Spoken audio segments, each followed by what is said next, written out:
Howdy, everyone, and welcome back to Moment of Truth, the podcast of American Moment. My name is Saurabh Sharma, the president of American Moment, and I'm joined by Nick Solheim, the COO of American Moment. And this week, we're going to do something a little bit different. We're going to go out to see our guest where they are, as opposed to bringing them here at the studios of the Conservative Partnership, where we traditionally record our episodes.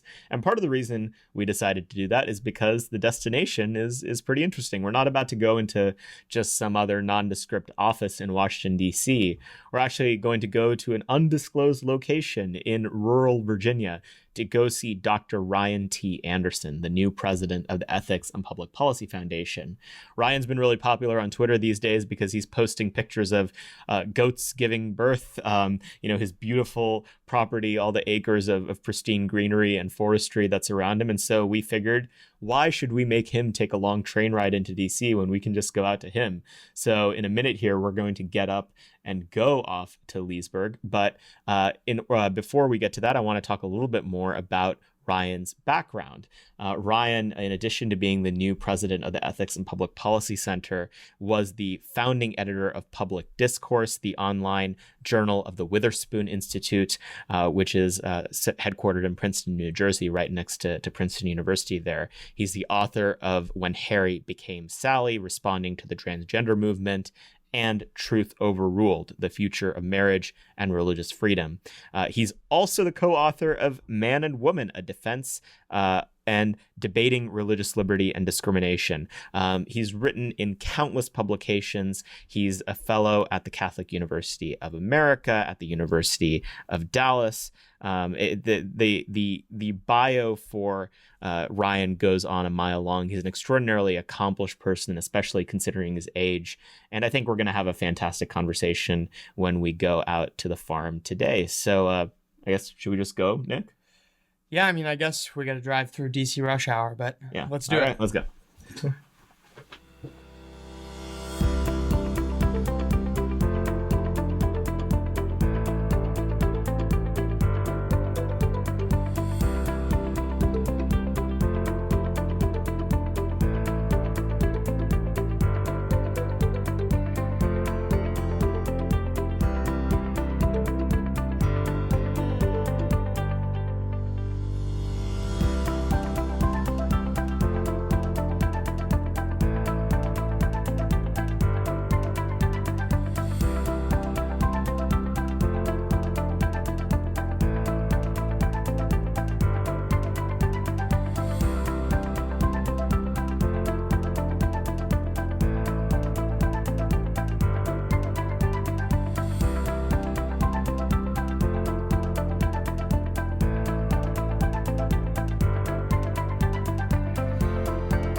Thanks for coming on the podcast, Ryan. Happy to be with you guys.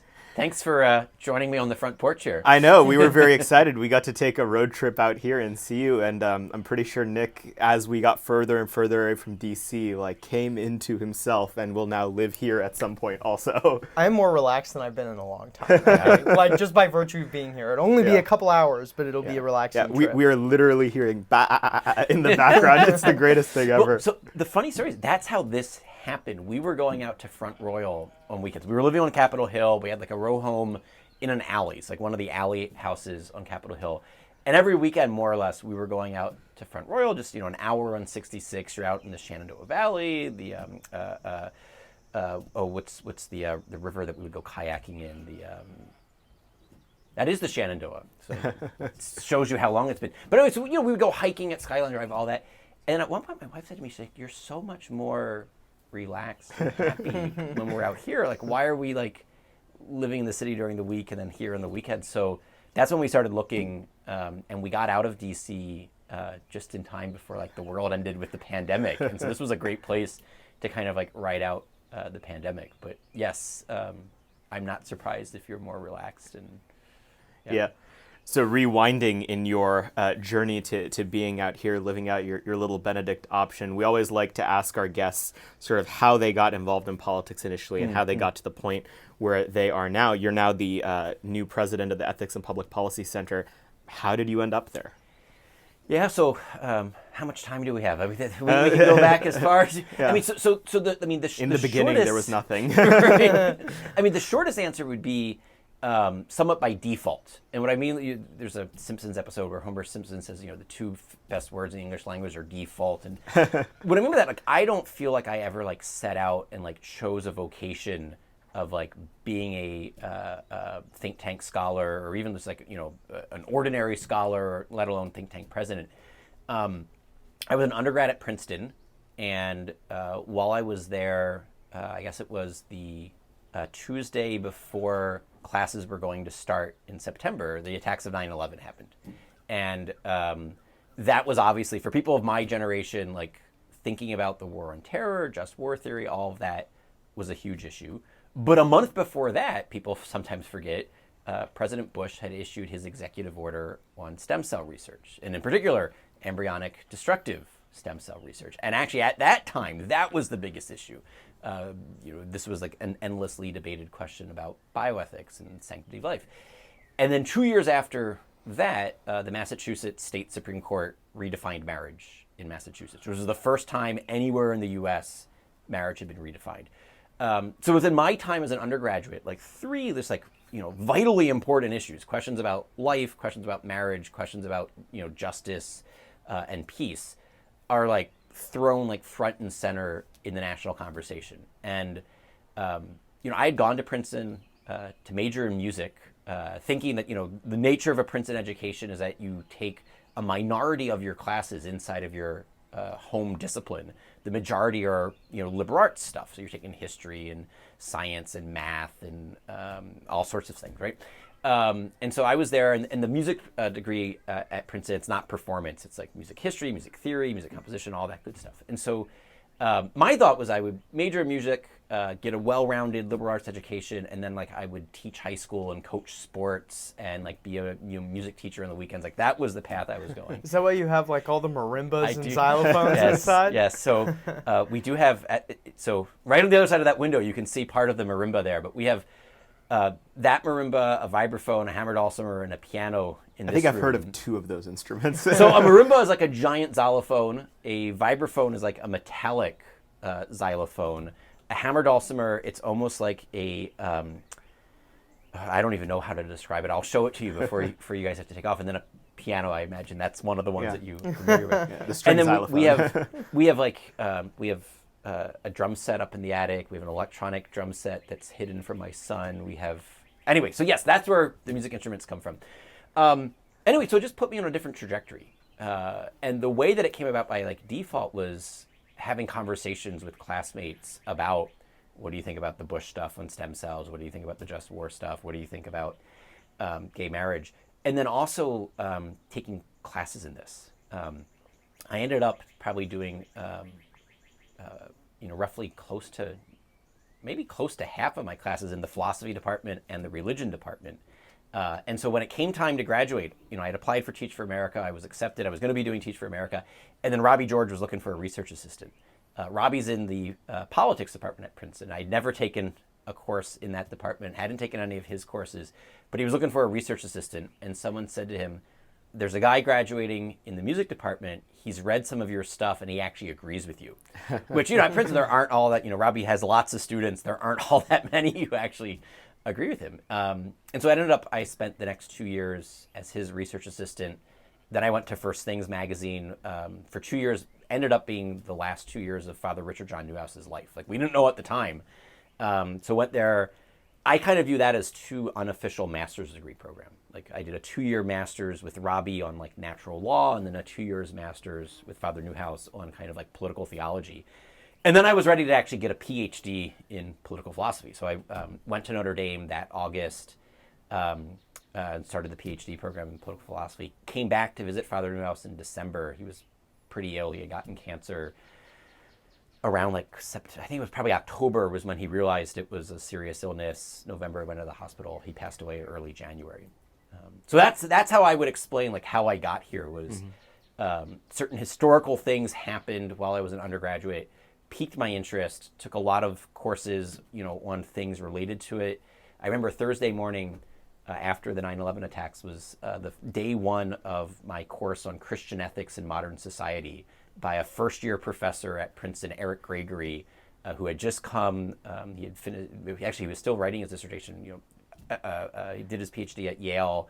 He's the new guy, and he has to lecture to a room full of all these undergraduates like 2 days after 9/11, and it was just a wonderful course, and it's like stuck with me ever since. And so after you finished your PhD, how did you end up in the decisively less, erudite and well-read world of politics? Yeah, so actually, it's before I finish the dissertation. So I'm ABD, all but dissertation. The Notre Dame coursework, you just kind of like read through all the great books. It's from like, Thucydides through Nietzsche. You take courses in all the different time periods, all the big thinkers. Your comprehensive exams, or you're going to be tested in all of those important works. And so in the meantime, I had written a law review article on marriage, with Sharif Girgis and Robbie George, titled "What is Marriage?" And my dissertation was going to be on something totally different, because from my perspective, like natural law thinkers had done a lot of work on killing, bioethics, assisted suicide, just war theory, a lot of work on sex, gay marriage debates, contraception debates, and they hadn't done as much on economics. And so I was doing my dissertation on like how would a natural law thinker approach questions of property rights, both what justifies property rights, but also what limits property rights. How do we think about social justice, not in a like social justice warrior context, but like the way that like Father Luigi Tapparelli originally coined the phrase back in like the 1840s. Like there's a history to this term.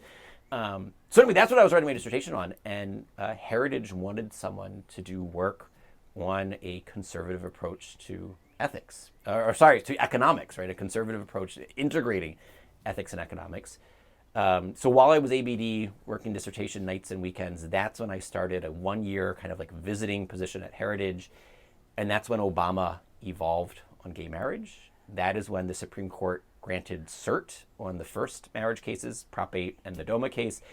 And that's when they were like, you now have a book coming out on gay marriage. In the meantime, Sharif, Robbie, and I had taken that law review article and, expanded it, replied to all the objections. It was coming out from Encounter Books, What is Marriage? Man and Woman, a Defense. And they were like, why don't you stay on for a second year and do some of this stuff for us? And then that ended up becoming a 9-year position at Heritage, where I more or less did like all of the social issues that people are so unwilling to talk about. So the marriage debate, I mentioned Encounter did the What is Marriage book. They then did my When Harry Became Sally book, the book you can't buy at Amazon any longer. So the marriage debate, the transgender stuff, the religious liberty stuff. I think some of the, actually like just like substantive, like best work I did was actually on assisted suicide. There's just one very long 20-some page report I did explaining why government should not allow physicians to kill their patients, right? Because there was, fear here that, the libertarian argument might prevail, that if person A wants to die and person B wants to kill them, then let's just have a free market exchange between doctor and patient, right? And so it was important to me to make sure that Heritage came down on the right side of that debate. And so anyway, so 9 wonderful years there working on life, marriage, religious liberty, gender identity stuff. And then, I don't know how many months ago, but Ed Whalen reached out to me looking to pass the baton at EPPC. He is staying on as a senior fellow. He's working on all of his court stuff, but he had been president for 17 years, and that's a very long time for such a demanding job. And he wanted to, pass the baton to someone else and like do a generational change. And so February 1st was my first day at EPPC. We're filming this on May 4th, so it's been a little over 3 months, and it's been very busy. Well, but in a good way. you haven't exactly gotten to take a nice sabbatical from public life to settle in at your job. You have been embroiled in a controversy that is in some ways completely expected given the moment we live in, but I'm sure not ideal for you as you were settling in, which is the controversy around your book, When Harry Met Sally. A, what is that book? Yeah. What was the impetus for writing it? And B, what has happened now? Yeah, so, the book came out, I guess it was March of 2018. And, Amazon gladly sold it for 3 years after the fact. And the New York Times ran 2 different hit pieces on it within a year. The Washington Post ran a hit piece. The Washington Post eventually walked theirs back, which was, because, we just more or less, called them out and we showed them that what they said was just factually incorrect. And because it wasn't an op-ed, there were the 2 hit pieces from the Times are in op-eds, and they were like, well, the opinion journalists can say whatever they want to say. In the Post context, it was like this was a news reporter who hadn't read the book and was going off of a hit piece that someone at a human rights campaign press release.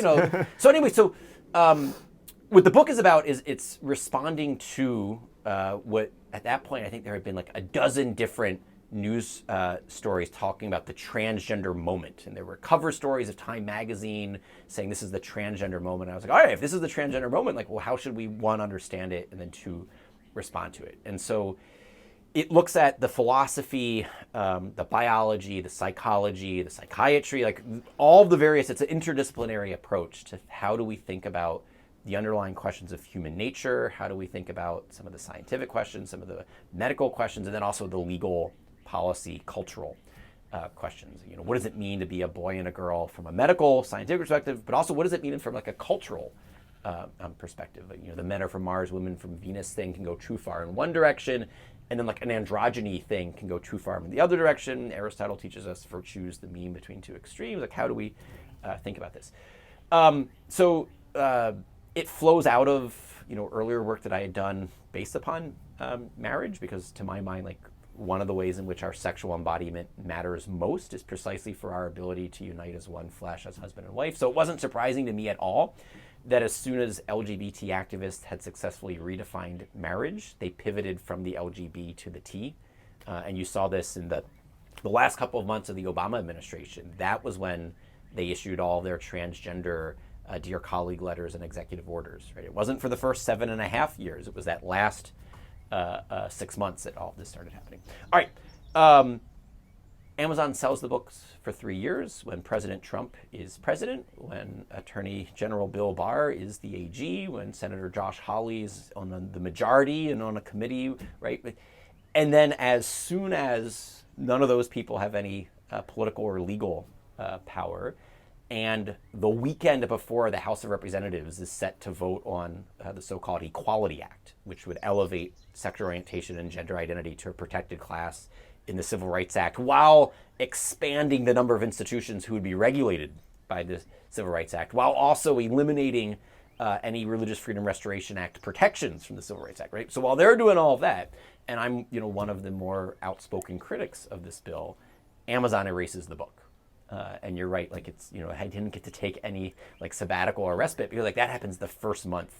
I think it's the end of February when all this happens. And so for the next 2 months after that, it's we've been trying to get Amazon to reconsider. We went through the formal appeals process. Friends of mine who are in elected office have asked them to reconsider. There was a letter that went out from, I think it was Rubio, Lee, Hawley, and I forget who the 4th senator was. There was a letter that went out from the Republican Study Committee in the House. There was a letter that went out from the Indiana Attorney General, trying to get information as to what led to this, trying to get Amazon to reconsider. And so far they refuse. And so if and when the next shoe will drop, I'm still having conversations with people about what the next kind of legal option is.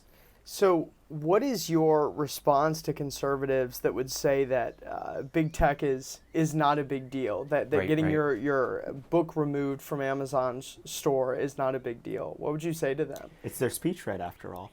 I mean, look, all of our rights, all of our liberties have limits, right? And so this is why it was actually, I think this happened on a Sunday afternoon, and then on Monday I sat down, wrote an essay for First Things, and they had it up on their website by Tuesday morning.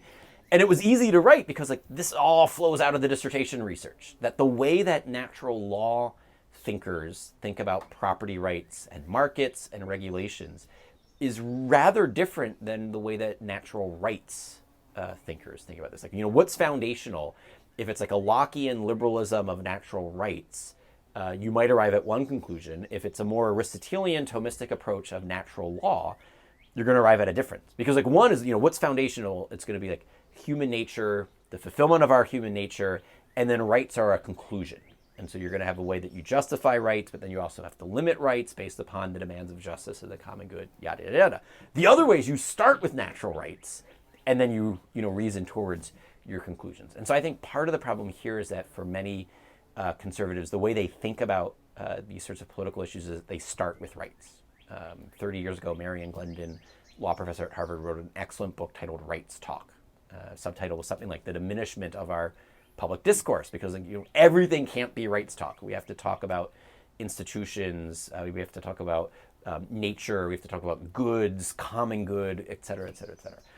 So why should conservatives care about this? Is that if you have non-governmental institutions that can actually impact human flourishing and human freedom even more extensively in certain respects than governmental institutions could, and you care about it when the governmental institutions are impacting this, why would you not care about it if it's a non-governmental institution? Like what we want is to create a culture, a society where human beings can flourish, and that means we're going to need to have certain governmental policies, regulations, laws that will, on the one hand, possibly limit government itself, right? So sometimes you say you need to empower government to do certain things. You also have to limit government from overstepping its boundaries.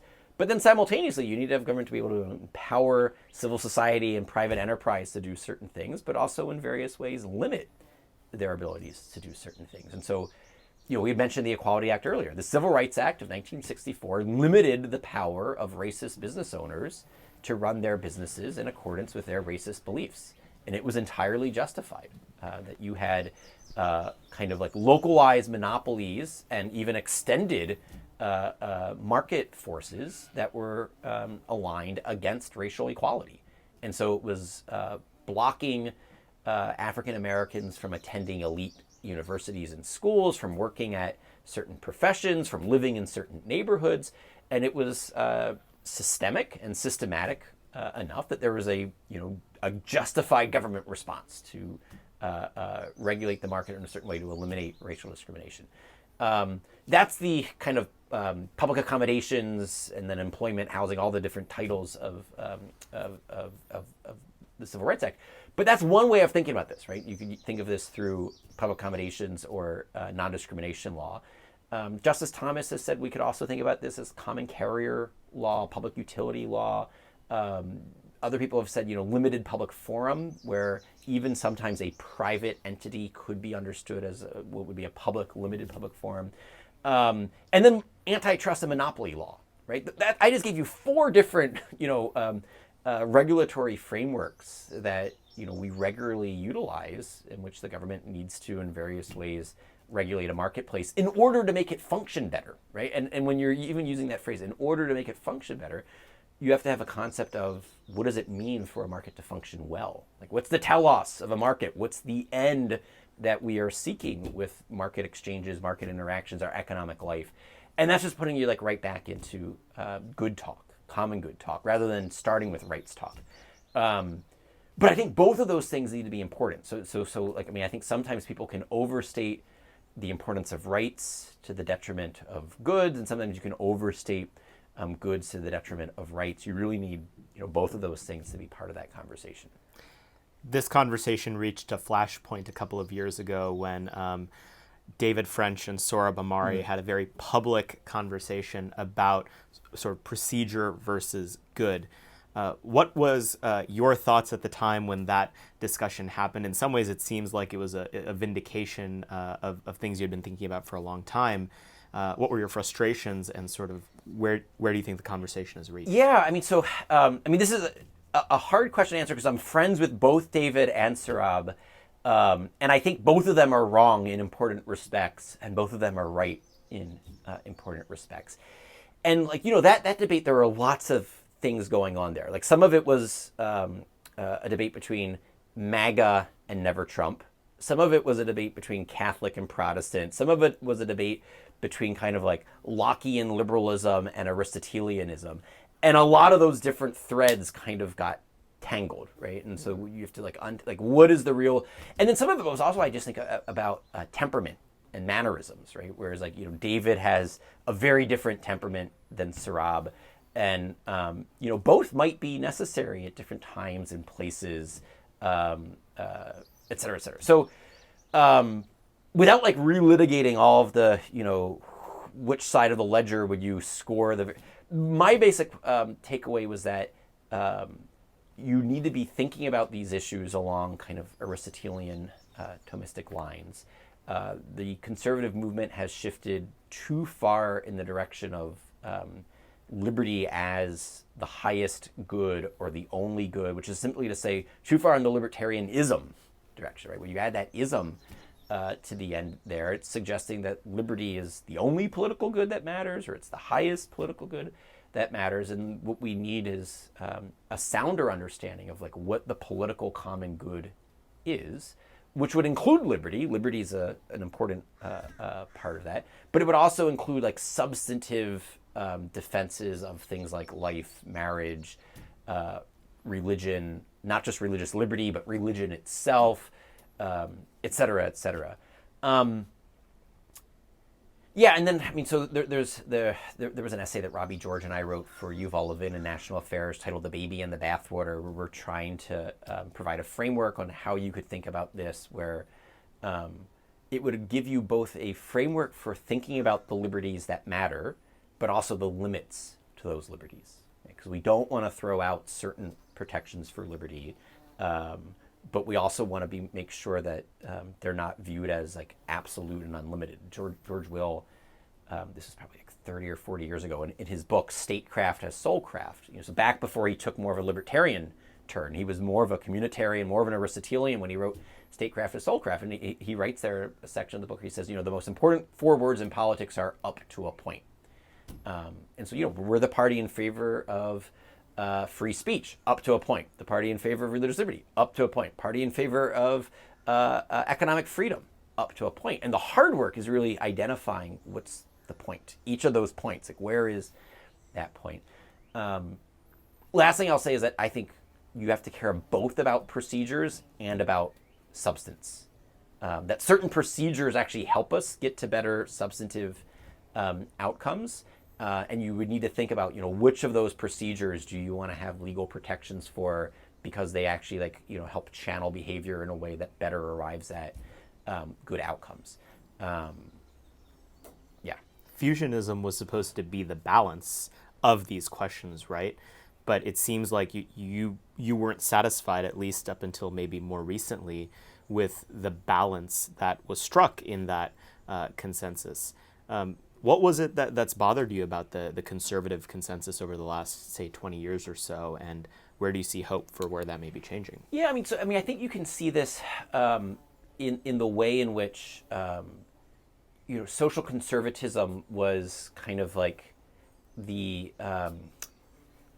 junior partner to the fusionist project. Battered wife? I don't know if I go that far, but junior partner. And what I mean by that is that look at where the center of gravity was in terms of programmatic activities, in terms of staffing decisions, in terms of funding decisions. And look at some of the fusionist think tanks and just kind of like count up how many scholars do they have working on so-called social issues versus how many working on fiscal issues or foreign policy issues. What percentage of the budget for a fusionist institution is going towards defending unborn babies, or defending the truth about what marriage is, and then creating public policies that would actually promote more people to get married and stay married.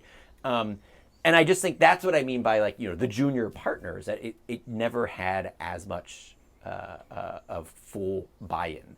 And I think that obviously is unsustainable. Because I think one of the takeaways that, part of the work that I did early on at Heritage on this question is that you don't actually get a free society the way that certain libertarians would like if you don't actually have robust support for civil society, for families for a certain amount of, dare I say it, public morality and virtue, right? I mean, like, and you need both of those things. During the gay marriage debates, I would frequently point out, look, if marriage breaks down, you're not going to get a freer society. You're going to have various forms of government welfare programs to step in and do what families used to do. And if you redefine marriage and it further dilutes the nature and purpose of marriage, it's going to lead to the further erosion of marriage, right? So the argument wasn't that if you, quote, let gay people get married, it's somehow going to destroy the institution of marriage. That if you further redefine the nature of marriage away from its essential purpose of uniting man and woman as husband and wife to then be mother and father to their kids, it's going to be viewed more and more as just about adult companionship. One of my debating co-authors, someone who was a critic, and we co-authored a book going back and forth, John Cravino called it your number one person. What we're now seeing, it's your number one people, right? As thruples and other kind of polyamorous. And at the time, 5-10 years ago, when we pointed out, look, if you get rid of the male-female thing, what's your principled basis for the monogamy thing?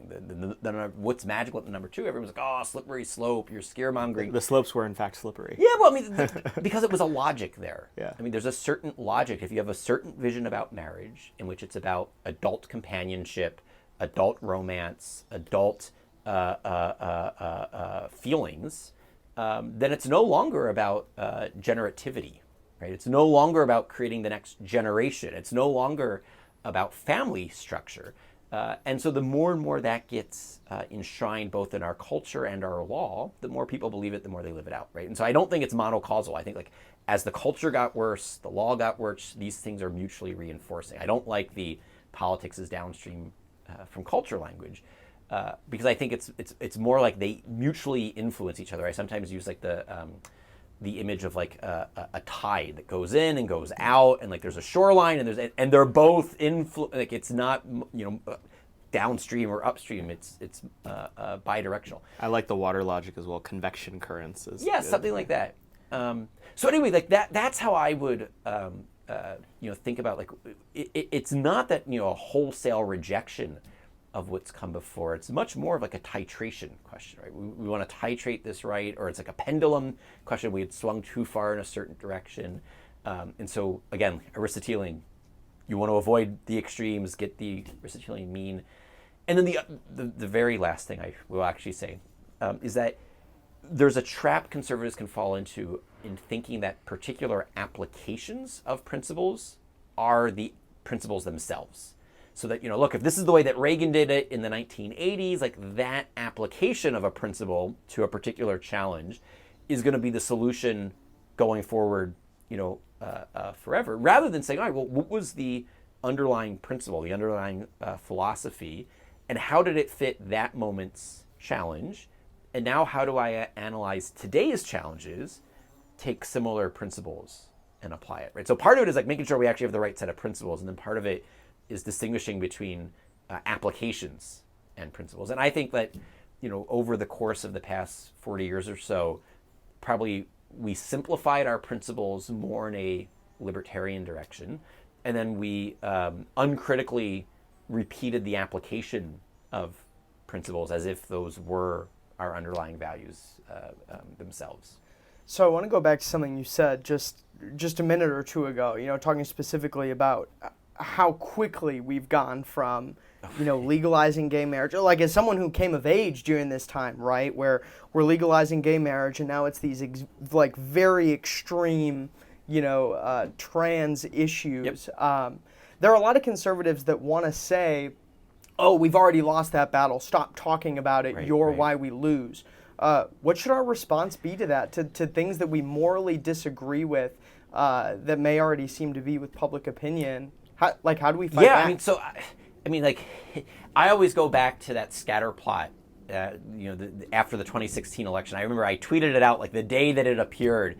And makes libertarians very mad. Yeah, and I had some snarky comment of like, look, the DC consultant think tank class of the, I'm fiscally conservative but socially liberal, that quadrant of that scatter plot was empty. Right? And obviously, these were many of my friends and colleagues and associates, both at Heritage and across the conservative movement. And I was like, look, just as a pure electoral reality, right? If I can't convince you intellectually on the merits of my like philosophical and social science arguments, at least from like the self-interest perspective, can you realize that the voters you're going after are not where you are? That, you know, for people who aren't familiar with the scatter plot, all of the red dots were north of the equator, which meant socially conservative, and then they were more or less evenly split between the right and the left quadrants, which was the, you know, fiscally conservative or fiscally liberal, and they really clustered right along that middle dividing line. So it was like, you know, solidly socially conservative, while more or less moderate on economic issues. Which was more or less like what I had been arguing in the dissertation. So there was a certain sense of like, not so much like vindication as like, look, when public policy and law corresponds to nature, human nature, moral truths, it will resonate. It'll be popular. That you can only struggle against reality for so long. That's where I think we find ourselves right now in some of the gender identity and transgender issues. Right? People are struggling against reality, the reality of our embodiment as male or female, and it can only be sustainable for so long. So I think it would be a huge mistake for conservatives to give up on this. And it's not only a conservative issue. Like two of the events that I hosted at Heritage that I was like most proud to host in general, but you know, even more importantly to host at Heritage, were events with women who were on, you know, self-identified radical leftists, like left side of the political spectrum. They identified as radical feminists, and they were against the Equality Act in particular, and then against a lot of the transgender ideology more broadly speaking. And they spoke at Heritage, and they said, you know, thank you, Heritage, for doing what no left-leaning institution would do, provide us with a platform. They couldn't get any of the left-leaning institutions to host an event where they could speak about this.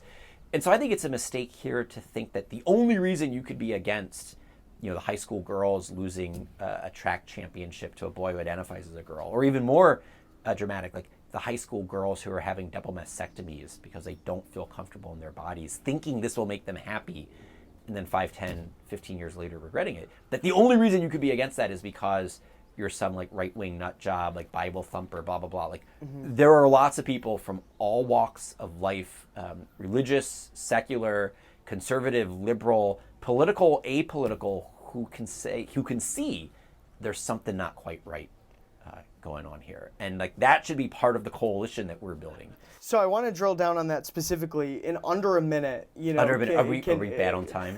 No. Okay. Short answer. Yeah. In under a minute, what's your advice to people who are, especially young people involved in the movement, who are wrongfully being slandered as bigots for supporting scientific truth? What's your advice? Yeah, I mean, look, the short advice is to do what pro-lifers did, you know, 40-some years ago. Like today, it's easy to my mind, or it's easier at least, to defend the abortion issue because we know how to do it. People did their homework. They learned what the truth was about embryology. They learned what the truth was about the various personhood debates. They educated themselves on some of the bioethics stuff, so then they could speak rationally and compassionately when it comes to abortion. We need to do the same thing on some of the gender identity questions. You know, there needs to be an education process of learning what the truth is, and then as you get greater facility with the ideas and the arguments, you have greater facility with expressing them in a way that comes across as genuinely concerned with the welfare of your neighbors, which is like what we're all about anyway, right? So it's not as if like, oh, well, this is just a way of spinning your bigotry. It's like, no, it was never motivated by animosity or hatred or any of the other slurs you hurl at us to begin with. It was always coming from a perspective of what's like actually like genuinely good for someone. Mm-hmm. How do you assess the successes and failures of the pro-life movement? On one hand, you know, polling has stayed remarkably stable on that issue. It's ostensibly the only one conservatives have won on. However, the telos of that movement was theoretically to repeal Roe v. Wade, and we seem just as far away from that happening today as we did 40 years ago. Where did the abortion movement go right and wrong? Yeah, so I don't know if I would agree that we're as far away today as we were 40 years ago. I mean, Roe was a 7-2 decision. And I think if we're not at 5, we're getting close to 5. And like that's the frustrating thing, is it seems like we're always one election away from finally getting to 5. That said, Michael New has done a lot of number crunching showing that the various state pro-life laws that have been passed and upheld by the court in the past decade surpasses all of the pro-life laws from like the previous 3 decades and has like a concrete impact on saving lives. Documentable social scientists can show this. So we're not where we should be. The world in which we should be would be one in which abortion was not only unthinkable, but was also unlawful. Right? You would not be allowed to kill an unborn child in the womb. It would be a world in which women are provided with support, not just women, but families are provided with support so that abortion wouldn't be kind of a practical necessity in scare quotes. And we're not there yet. I don't know, I'm a Finnis guy, right? So just in general, I like John Finnis, but I think the argument that he's recently made in First Things, an argument that before that Josh Craddock had made in a Harvard Journal of Law and Public Policy argument, an argument before that, one of my colleagues is, Mary Rice Hasson, her father, Charlie Rice, back when he was a law professor at Notre Dame, he had made back in the 1970s, is that, look, on a certain reading of the 14th Amendment, and it doesn't even need to be kind of a new methodology, on an originalist reading of the 14th Amendment, the word person includes all human beings. Right? It wasn't, doing Lockean personhood or Peter Singer style personhood. Like the word person in those contexts meant all human beings, and therefore it would apply to the unborn, and that this is how it was used in common law. Right? And so Finnis goes through some of the Blackstone stuff. Like, I'm there. Whether or not that's the best strategic legal way to get to 5 votes, I have no idea. Like, that's above my pay grade in terms of, which legal argument, which state, which circuit court, how do you get there? I don't follow those questions closely enough to be able to tell you what the answer is. But my general approach is let 1,000 flowers bloom. And, if some people are going to be defending heartbeat bills and other people are going to be defending fetal pain bills and some people are going to be doing moment of conception, some people 20 weeks, like, get as many cases getting up there as we can, provided, here would be the terrible outcome, that you got a bad ruling, right? I mean, they need to be cases that you're fairly confident you're going to win so that we keep moving in the right direction. I think it would be a huge setback if you went up with an argument that then actually backfired. And part of that's also going to be like, how do we think about which people should be nominated to the courts, right? How do we think about who's going to be understanding the Constitution in an appropriate way to arrive at just outcomes? One of the ways I think at least part of this political realignment that's happening on the right can be summed up is social conservatives beginning to assert their right to have a say in public policy in domains that are not just abortion, religious liberty, gay marriage. Right. What are some of those issues that, given the opportunity, you want to see social conservatives having more of a say on in the next 5, 10, 20 years? Yeah, I mean, I would love to see what a conservative economic policy agenda looks like. This is something when David Azerrad and I were at Heritage, we would often talk about, what is the distinction between a libertarian economic policy and a conservative economic policy? And we were bemoaning the fact that we didn't have, enough kind of clear examples to illustrate this. And both of us are philosophers. So David and I both have political philosophy PhDs, and it's we could explain what's wrong with the underlying worldview, where the principles are going wrong, but we didn't have the number crunching skill set to then operationalize that and actually put meat on the bones. You didn't have your Oren Cass yet. Not yet, right? And so some of this is now happening. I mean, and you see this. I think Rubio's team is doing a lot of good work there. I mean, one of my groomsmen, Mike Needham, he was running Heritage Action when I started at Heritage. We became good friends. He's now Rubio's chief of staff, and I think you can see a change from the Rubio of a decade ago and the Rubio of today. And obviously a lot of that has to do with the senator himself, but I think some of that has to do with his staff, both Mike and then the people Mike's hired. I think you see something similar even with Romney, and what I mean by that is the Romney who ran as a quote severe conservative, who talked about makers and takers and the 47%. up until maybe 2 weeks ago, he had introduced the most generous, pro-family tax policy. And I think now Josh Hawley has outdone, Romney in the 2 weeks since then. I haven't had enough time to dig into the weeds of this. I mean, part of the problem of now being the president of an institution is you don't have the time that you used to have to actually sit down and read legislative language and wrestle with the particularities.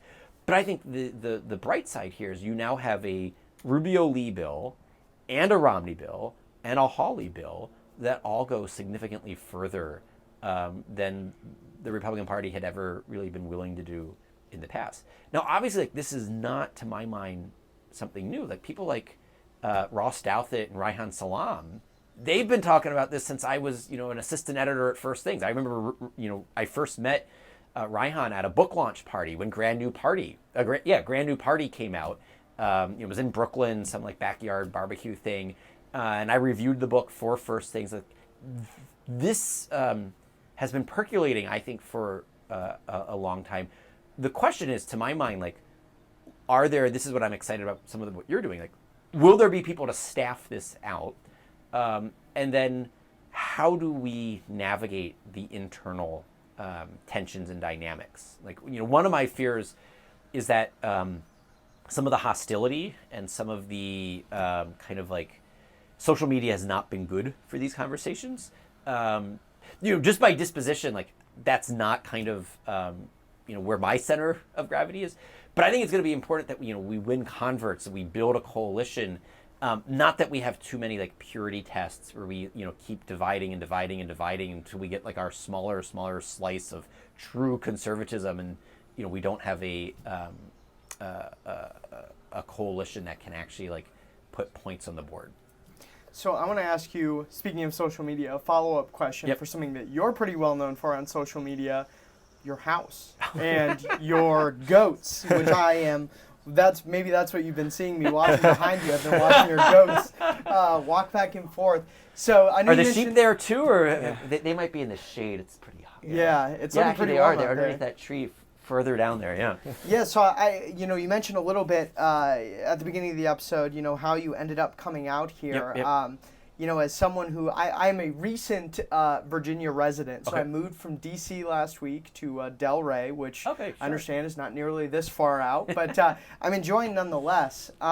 So as someone who's looking to kind of get out of the metro area, I'm looking at getting married this year and stuff. Congratulations! I hope she says yes. Yeah, I hope so too.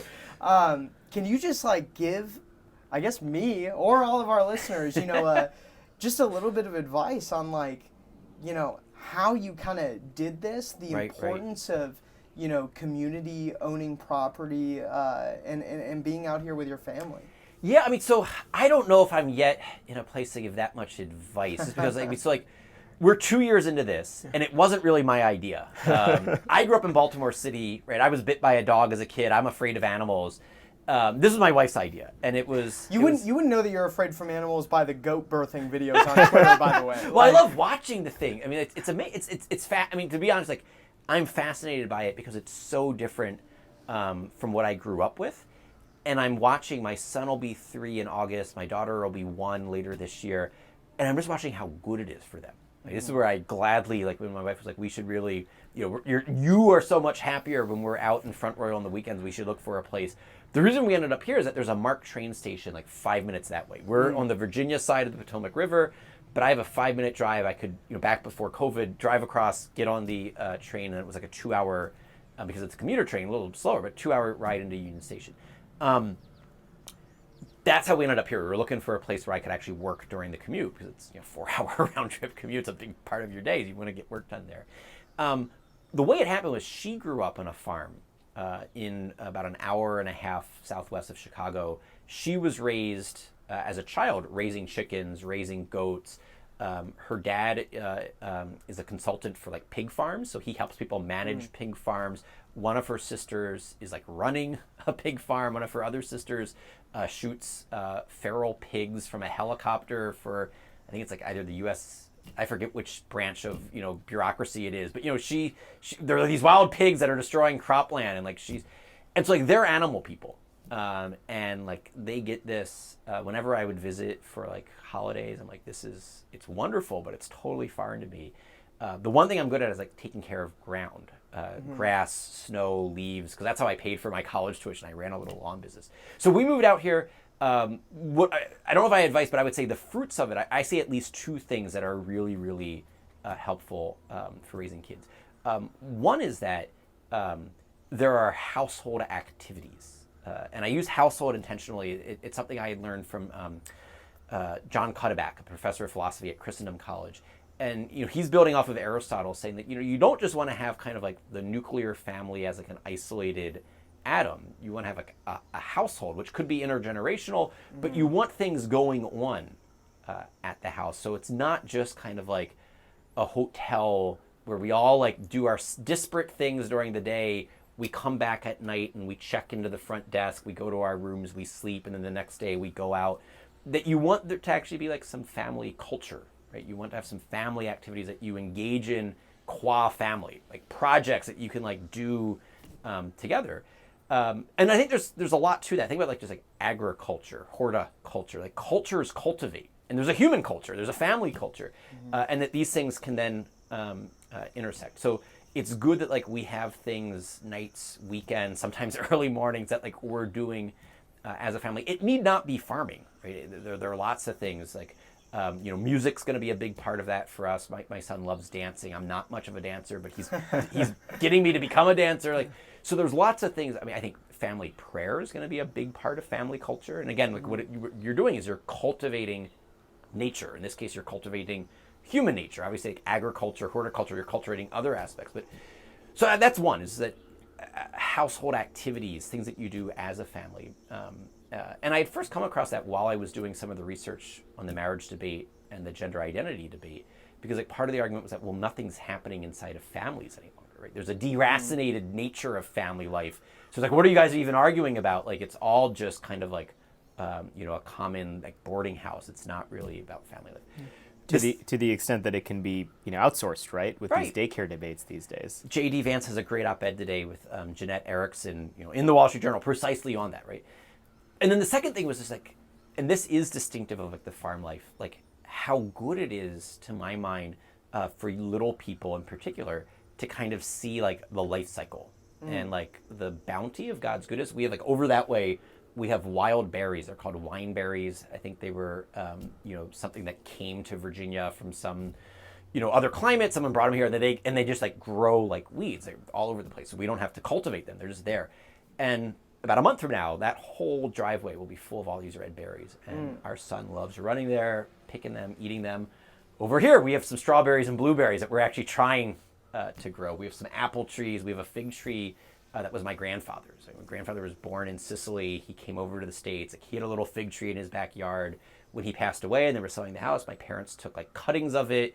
They transplanted it. They grew it. It's been growing in their front lawn. Now it's going to be growing here. Like, there's something about like that cycle and like participating in it. Like, my son's been helping my wife plant the garden, right? He puts a seed into the ground, he helps her weed, and a couple months from now, he's going to help her like pluck stuff, right? Harvest stuff. In a very, very technological age where we're all on our smartphones and we're in different screens, your windshield, your computer screen, and your TV, and the three different screens that I like to think about. Like, it's good to have some non-screen time. And I think it helps ground people in reality. Again, we're 2 years into this, so check back in a decade. I might have better advice, but I like what I see so far. And like, I have found that like my son has been like remarkably gentle and just like a good protective big brother with my daughter. I think partly because of the interactions that he had with like the baby chicks when we got our, when we started doing the chicken coop thing, or with, he kisses the goats and the sheep. I think it's crazy. I don't touch them, and he's kissing them. But I think he's going to be much better adjusted than I am, right? There's something good about this. Well, and I think that's part of why what you're doing is so countercultural, and there's this kind of like fascination with it, and why I'm fascinated with it, because, now we kind of live, Western culture dictates that we live in this kind of like nomadic, just kind of transient, world now, where it's weird to want to stay in your hometown or to live, to live like super close to home. So I think it's really important that you're doing that. We at least, I shouldn't necessarily say I intend on dying in this house. I don't know, like, after I'm dead, what my wife's plans will be, and I fully expect that I'll be the one, actuarial table wise, I'll be the one that passes away first. But like our thought is like, this is our home for the rest of our lives, right? Foreseeing some, unexpected thing that would make us change. And that way you do get to plant roots. Like, we have all sorts, COVID's delayed us, but all sorts of plans of like what we want to be doing here in terms of being like a center for community, for other families, ways in which like we can, kind of steward, we're on a 30-acre property, which was actually cheaper than where we were living in DC. Like, we moved to a 30-acre property and like we saved money, lower mortgage, lower payments. It's so counterintuitive, but it's been great. My parents still live in Baltimore. Baltimore's less than an hour drive from here. They were with us for the first several months of COVID. I have a brother that lives there. He was with us. So like, we were able to do hospitality. We were able to do intergenerational family dynamics back when, you really needed that. Like, anyway, so I mean, I think it is really, really helpful in all of those domains. Yeah, I think the household stuff in particular is very important. There's definitely like scriptural basis for that too. So actually, last night was doing a Bible study on 1 Timothy 5, and it talks about explicitly that people who do not take care of or interact with their family, it says that they're worse than unbelievers, like worse than unbelievers for abandoning their family. And so I think that's super admirable, that you get to spend a ton of time with your family and intergenerational time. I got to spend a lot of that with my family growing up, and I know it's one of the my most cherished things from growing up. Yeah, I don't know, it was like the week before we got married, I was the commencement speaker at Franciscan University in Steubenville. And part of the commencement address, I mentioned that like the commandment to honor thy father and mother is not just about like when you're little kids and you need to behave. It was like, actually, as you're graduating here, you and your siblings should start thinking about now, what are you going to do as your parents age? Because like part of the problem of like Social Security and Medicaid and Medicare is that it can foster a mindset of my parents, they're the government's business. And as they get older, that's what Social Security is for. That's what Medicaid and Medicare are for, rather than like they're my responsibility. Like, part of honoring them as they grow older is like working with them and with my siblings to see like, one, what are their preferences? Like, do they want to be moving in or not? Like, do you have the capacity? But if not, like, what are other things you can do to support them, to honor them as they grow old? And some of that's going to be geographical, like who's living where, who has the ability to be close to home. There might be job demands that don't allow that. And so, yeah, I mean, like when we were looking at places, we intentionally wanted a place that should, either of our parents one day want to be with us, there would be the ability to do that, right? But you also like, you don't want to, force something like that. Yeah. Right? It's a big interpersonal decision. It's one of those things. It was always the strangest thing for me being a naturalized citizen. I love America. I love Americans. But one of the oddest things about the culture to me was the idea that the parents go to a nursing home or live separately. On both sides of it, I think that the obligations of being someone's son or daughter mean that you care for them in their old age. Like that is part of the life cycle. But also on the other side, like, why on earth you would not want to have, someone who can take care of the kids so that you can get a date night out once a week or something like that. It just seems on There's every your side free of daycare. Yeah, exactly. You don't need government mandated daycare if you have, a grandparent around. And I don't think that's just because, as kind of a, what was the let me cut this real quick. How did you describe, I don't want to misdescribe, was it, what is your nature to America? How did you describe it? Naturalized American. Naturalized. So you're first generation? Yes. Oh, I didn't realize that. Well, I was 3 months old when I moved to the United States. And so, but I did That's live, why I wasn't yeah, okay, so I did live there for my 8th, 9th, and 10th grade as well. So it's really this like combination, Okay, so I don't even think you necessarily need to be like a naturalized citizen to see this. I saw this in my childhood. My grandmother and grandfather on my mom's side of the family both were born in Sicily, came over to the United States. And my grandmother died when I was a freshman in high school, and she never knew my name. She had severe dementia, Alzheimer's, and my grandfather took care of her up until I think like 3 months before he died. Like they lived in a little row home in Baltimore. He had a stroke, if I remember correctly, it was like September, and then he passed away in January.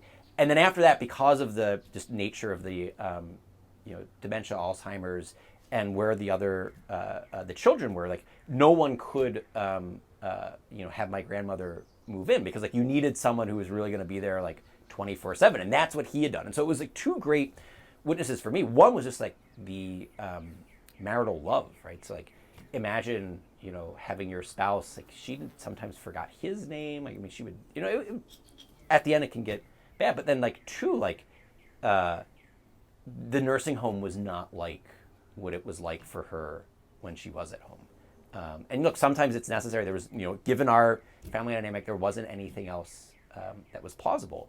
But yeah, like, as much as possible, we would like to, one, have moms and dads take care of each other, husbands and wives as they grow older, and then two, have adult children care for their, elderly mothers and fathers, rather than outsourcing it, institutionalizing it. But also recognizing that sometimes that is going to be necessary. I don't want it to. I think conservatives get a bad rap for like being judgmental. And look, there are some circumstances where daycare might be a necessity for families. It might fit best with their vocation. It might be. Same thing would be true for nursing homes or assisted living facilities. I mean, I think some of the more kind of like retirement communities strike me as actually much more appealing, precisely because like mom and dad get to be independent, but they also have some assistance, right? Anyway, simply to say that I think one error that conservatives should avoid is being too one size fits all for what, quote, the good life looks like. I forget where, but I've written somewhere saying there's no such thing as the good life.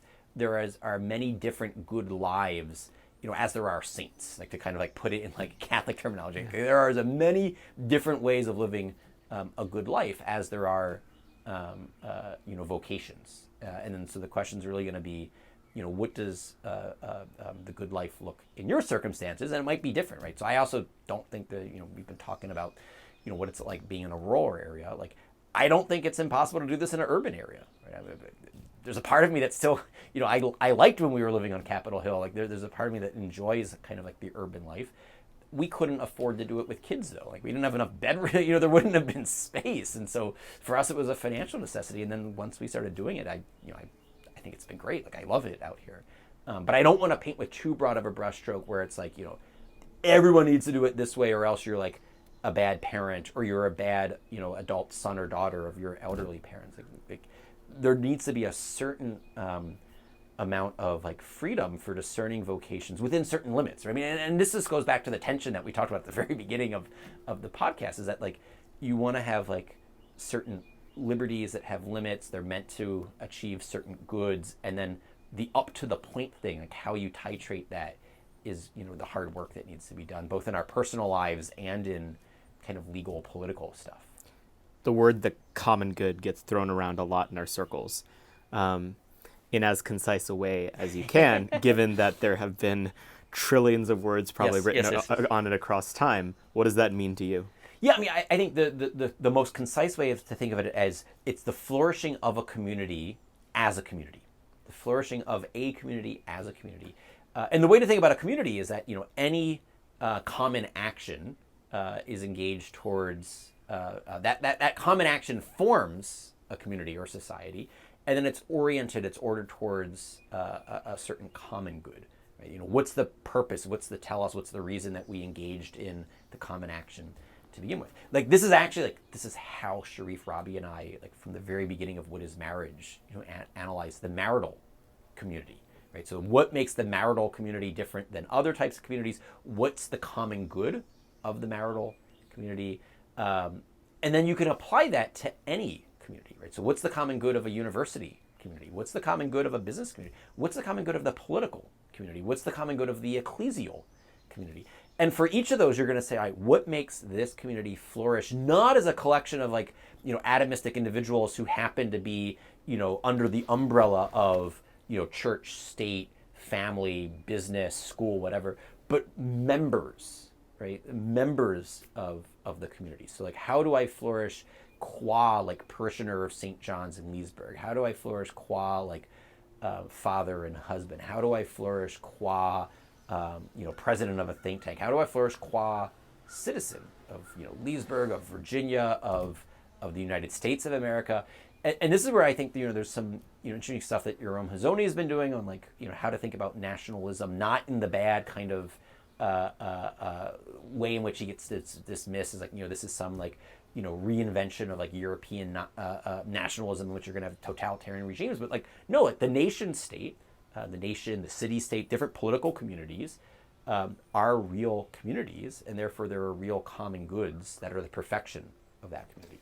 So that's how I think about it. And then you apply it, like this is also where there's no such thing as the good life. I don't think there's any such thing as the common good, apart from kind of like the ultimate transcendent common good being God and the kingdom of heaven. But like there are as many different common goods as there are communities. So you can say, what's the common good of American moment? What's the common good of, this household? What's the common good of this business? What's the common good of this parish, of this diocese, of this church? And they're distinct, right? And so that's where you need some precision. And the last thought I'll say about the political common good is that like it's going to be a common good of common goods, right? So the political common good, part of what it is going to be seeing to that ecclesial communities achieve their common good, that families achieve their common good, that businesses achieve their common good, that educational schools achieve their common good. And so it's almost as if it's an architectonic. This is where Aristotle says politics is an architectonic science. Is that its distinctive common good is going to be like a nested, like stacking doll of other common goods. And so how can we as a political community arrange things so that families achieve their end, that businesses achieve their end, that schools achieve their end, that houses of worship, church, mosque, synagogue achieve their end. And that's, to my mind, like this distinctively political common good. Well, I think that's the task that all of us are working on. It's what you're working on at the Ethics and Public Policy Center. It's something we care a lot about at American Moment. Ryan, thank you for inviting us out here. Oh, of course. Thank you for coming on A Moment of Truth. Oh, of course. Thanks for coming, and thanks for having me on.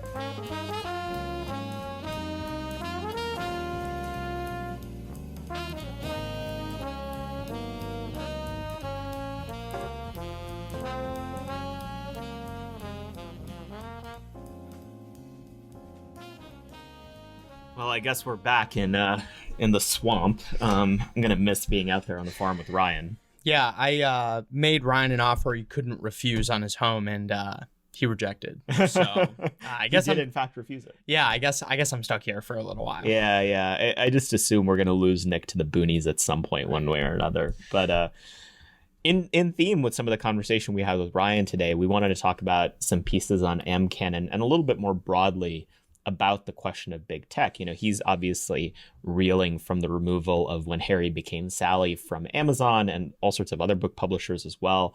And it's just another example of why conservatives need to get with the moment and realize that at this point, political conservatism is an existential enemy of the biggest tech conglomerates that rule over us and rule over our lives.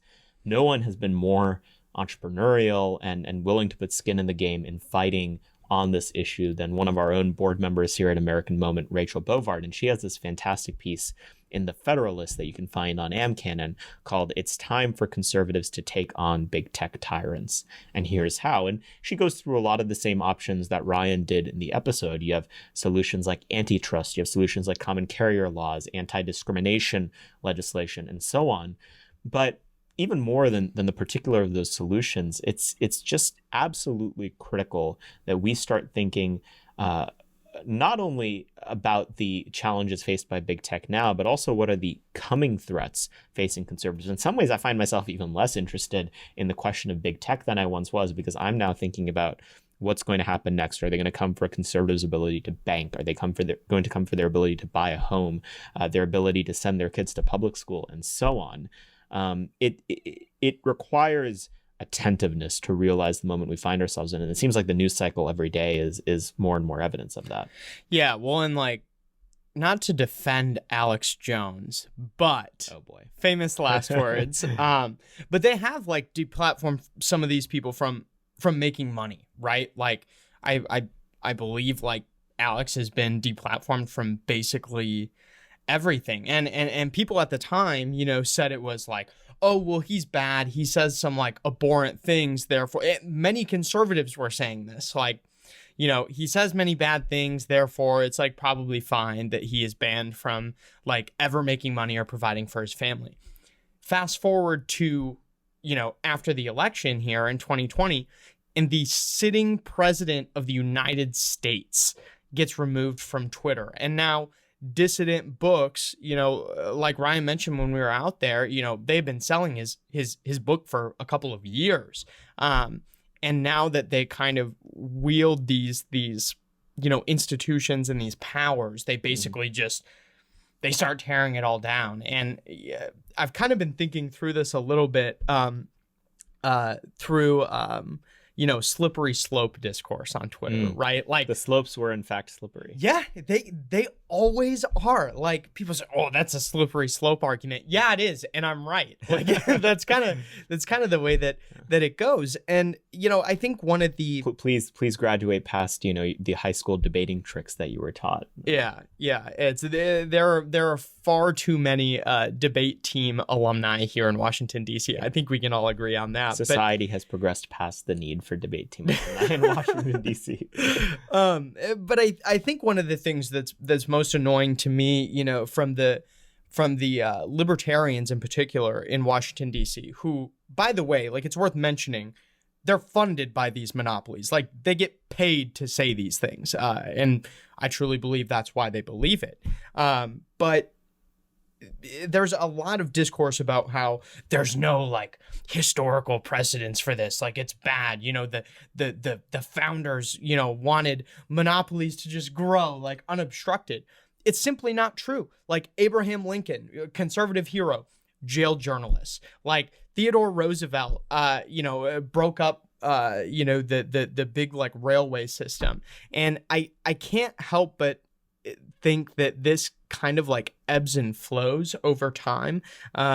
There's that graph that's gone around on Twitter a couple times of like, you know, the like three big telephone companies, you know, back in like the 40s and 50s, and then they get broken up and they become these like 100 different companies, and then they kind of start to coalesce again around like AT&T and stuff in the early 2000s. And I think we have to be prepared to wield power against these massive corporations that impact our day-to-day lives in a way that, you know, they never have before. And one kind of final note on that, you know, it's the rallying call of these libertarians seems to be liberty. Like it's for liberty and like absolute freedom, maximum freedom for corporations and for people and what have you. And need I remind our libertarian listeners, the founders mentioned... We love you too, libertarian listeners. No, we don't. No, you don't speak for me. But the founders, you know, by and large mention one word more than liberty: virtue.